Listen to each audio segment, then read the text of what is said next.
संपावरती आज काय मुख्य मागण्या तुमच्या आंदोलन करायची वेळ तुमची आली आहे? आमच्या Maharashtra government presses employees federation Mumbai 4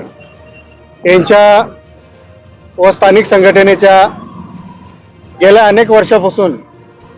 मुद्रालयीन कर्मचाऱ्याच्या जिव्हाळ्याचे जे प्रश्न आहेत, या प्रश्नाच्या संदर्भात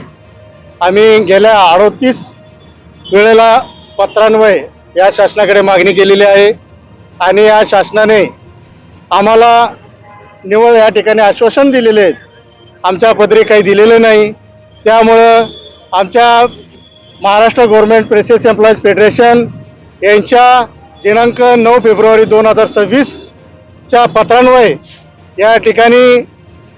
मुंबई महासंघाच्या कार्यालयात महासंघाचे अध्यक्ष व त्यांची सर्व कार्यकारिणी,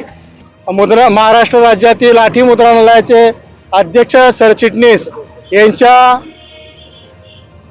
सर्वसाधारण सभेमध्ये आपल्या हो घातलेल्या ज्या जिव्हाळ्याच्या अतिमहत्वाच्या ज्या मागण्या आहेत, या मागण्याकडे शासन दुर्लक्ष करत आहे. त्यामुळे आपल्या मागण्या या कुठेतरी आपल्या पदरी पडल्या पाहिजे. या मागण्यासाठी आपल्या मागण्या काय देतो आपल्या या मागण्या आकृतीबंध सेवा प्रवेश नियम, रिक्त पदे सरळ सेवाने भरणे, पर्यवेक्षकी पद अनुभवाच्या निष्कर्षावर पदोन्नती देणे, विभागातील सर्व मुद्रणालय 2रा व 4था शनिवार हा लागू करणे, विशेष मुद्रण भत्ता हा तात्काळ लागू करणे, येरोडा व नागपूर जेल प्रेस लिपिक संवर्गाला 1 तास आधीचा आहे तो कमी करणे, प्रगती तपासणी व बांधणी याबाबत जी काही वसुली झालेली आहे, ही वसुली तात्काळ थांबवणे व ती वसुली जी झालेली आहे ती परत करणे आणि मुंबई येथील शासकीय वसाहतीमध्ये ज्या शासकीय सुविधा पाहिजेत त्या सुविधा या ठिकाणी मिळाव्यात,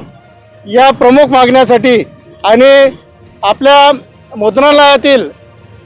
व्यवस्थापकीय आणि पर्यवेक्षकीय पद हे मोठ्या प्रमाणात रिक्त आहे, हे तात्काळ या ठिकाणी शासनाने भरावे. या प्रमुख मागण्यासाठी आपल्या महाराष्ट्र राज्यभर 8 मुद्रणालय व लेखन सामुग्री या ठिकाणी आपले 4 दिवस दिनांक 20, 21, 22, 23, 24 या 4 दिवस 2 तासाचे म्हणजे सकाळी 10 ते 12 2 तासाचे ठिय्या आंदोलन करणार आहेत. या ठिय्या आंदोलनाची शासनाने दखल घेतली नाही तर या ठिकाणी 25 फेब्रुवारी रोजी राज्यातील 8 मुद्रणालय व लेखन सामुग्री या संघटना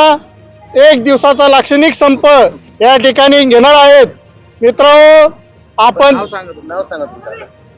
मी या स्थानिक संघटनेचा सेक्रेटरी देवानंदजी लांडगे, आपल्या